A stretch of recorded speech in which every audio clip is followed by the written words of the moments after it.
Bili smo svedoci da je prethodnih dana bila blokada granice koja je trajala par dana,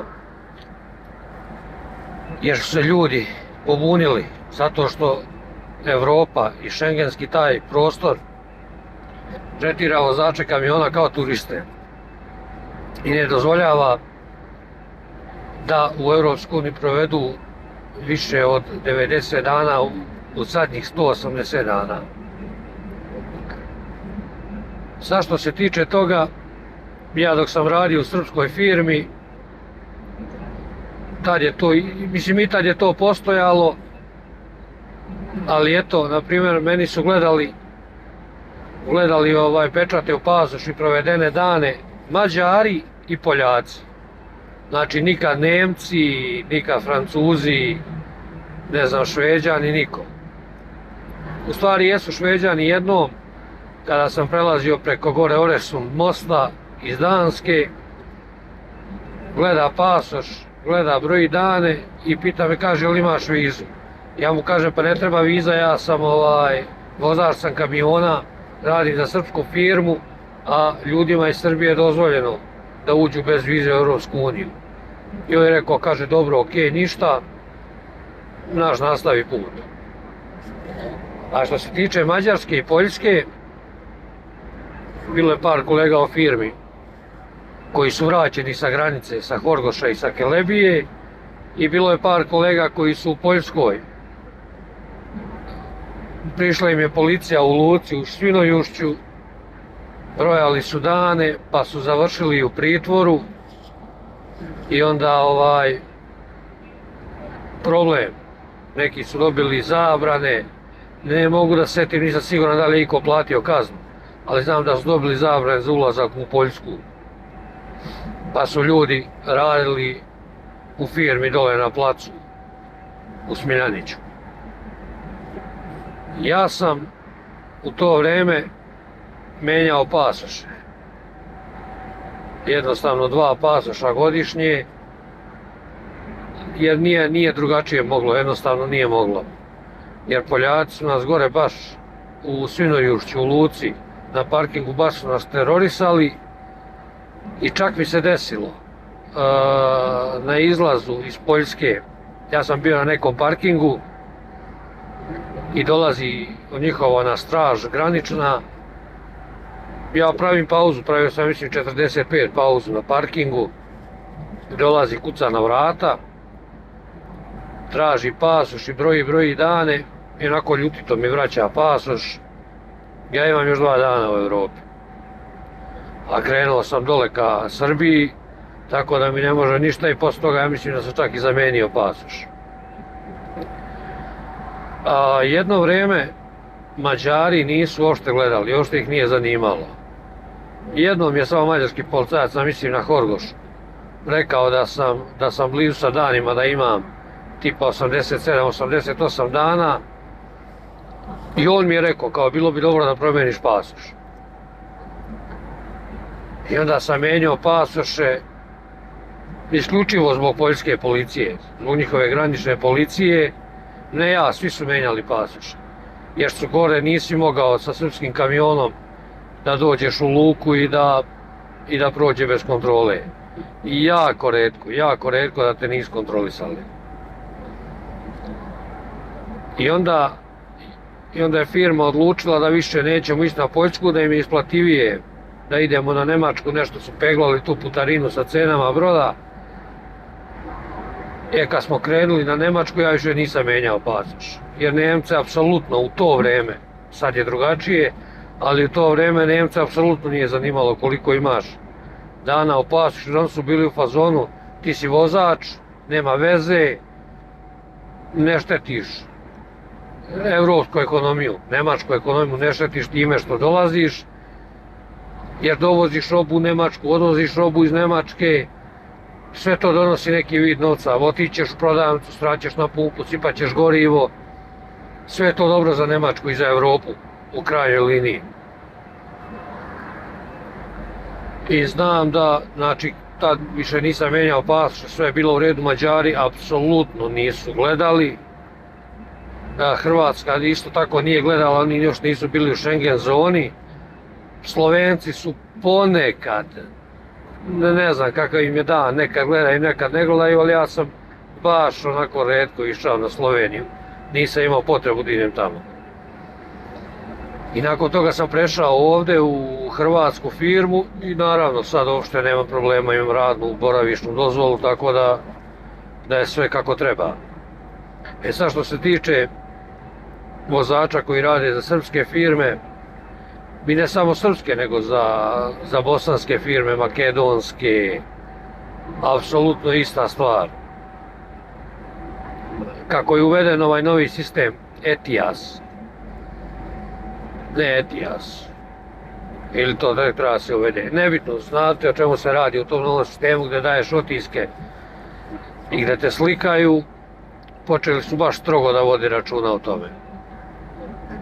Vraćali su i sa granice, što je u krajnjoj liniji možda najbolja opcija, jer vratite sa granice, nemaš problema gore. Ali čuo sam da su ljude, na primjer, iz Nemačke reportovali. Što je ono, baš bezvezna situacija, baš teško bezvezna situacija. Jer mislim, ti si vozač kamiona, nisi ti u turistički.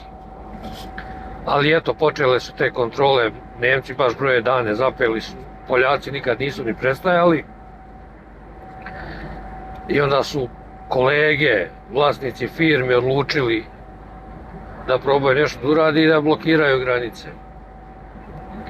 Naravno, od samog početka tu je bilo podeljenih mišljenja, da li to šta vredi, da li ne vredi. Nemam pojma, iskreno moramo se boriti za sebe, pa kako god. Kako god moramo se boriti za sebe. Malo je smiješna stvar, dan pre nego što će biti blokirane granice, ja sam krenuo na posao u Hrvatsku i kolona na Šidu je bila do naplatne rampe. Tu je bila kolona, znači ljudi su pokušali da izađu, pojedini ljudi su pokušali da izađu malo ranije, iako rešavanje problema oko brojanja dana će svima koristiti, a ne samo tim ljudima koji su blokirali granicu. I to je blokirano i onda su išle priče da su pojedine strane kompanije u Srbiji već počele da trpe štetu zato što ne ide roba iz Srbije za Srbiju i onda je kao obećano nešto iz Evropske komisije da će to biti rešeno. To je bio to uzbuđenje tih prvih dana, ono kad je rečeno da će biti rešeno, da će uvesti neke vize za vozače koje će se uzimati online i bit će besplatne. I rekli su tad da će stopirati to brojanje dana i deportacije kao. I pisanje kazni, naravno. I odmah, pa ne znam, ja sam posle par dana čuo da Nemci dalje, Nemci, Austrijanci, Poljaci, da i dalje broje dane i da deportuju ljude bez obzira šta je kao navod obećano iz te Evropske komisije. I to da sad poprilično revnosniji nego što su bili do tada, ako je to ikako moguće.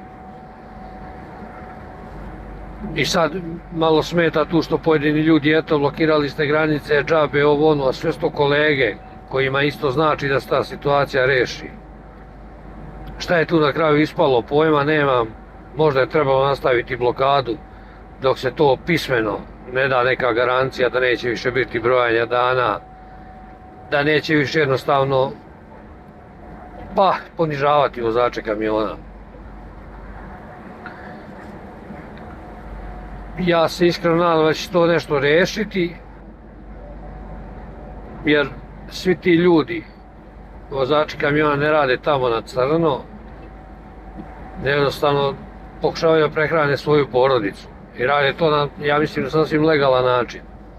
I to oko brojanja dana je, ja mislim da je prvenstveno uvedeno zbog naših ljudi koji idu tamo i rade na građevini na crno, gde opet nisu prijavljeni, ne plaćaju porez, na primjer toj Nemačkoj, nego jednostavno rade 3 mjeseca pa se vrate. Ali sad o tom potom i oni ljudi imaju pravo da zarade, ali bi sve to trebalo na neki legalan način, kao što sam ja na primjer došao u Hrvatsku legalno. Morao da izganjam neke papire, morao da idem da dajem otiske, svake godine u stvari idem da dajem otiske, slikam se za tu radnu dozvolu, ali jednostavno mora tako, to je realnost i šta možemo. Kad je počela ta blokada i dok je trajala ta blokada, bilo je mnogo tih novinskih natpisa, pogotovo na tim internet portalima, pa to objave na Facebook, pa se dole ljudi svađaju i to ne samo naši ljudi iz Srbije, nego ljudi iz Hrvatske. Čak sam naišao na par inostranih portala gdje se ljudi svađaju, Nemci, Austrijanci, nebitno, Francuzi. I najgora stvar, što su svu tu raspravlju upliću ljudi koji nemaju pojma zašto su blokade. I ljudi koji apsolutno ne razumeju transportnu industriju, što se tiče kamiona i prevoznika koji su izvan Europske unije. Ostalo mi u sećanju Nemac jedan, on je baš onako i bezobrazno i ne znam kako da ga opišem, bio u fazonu, ne trebaju nam ti ljudi, znaš, oni voze po Nemačkoj i zbog toga obaraju cene domaćim prevoznicima, što apsolutno nema veze s vezom. Jer čak ni europskim kamionima iz Europske unije nije dozvoljeno da idu da voze, lupam, iz Berlina za Dortmund. Jednostavno nije dozvoljeno da se radi takva vrsta kabotaže. Nama u srpskoj firmi je bila dozvoljena kabotaža, ali samo kad izađemo iz Srbije, na primjer vozimo za Poljsku. Iz Poljske možemo da natovarimo za, ne znam, Nemačku, iz Nemačke možemo da tovarimo za Francusku, ali iz Francuske moramo da tovarimo za Srbiju. I to se strogo poštovalo. Jer jednostavno bile su kazne nenormalno velike. Mislim, ne bile su i dan danas su kazne nenormalno velike.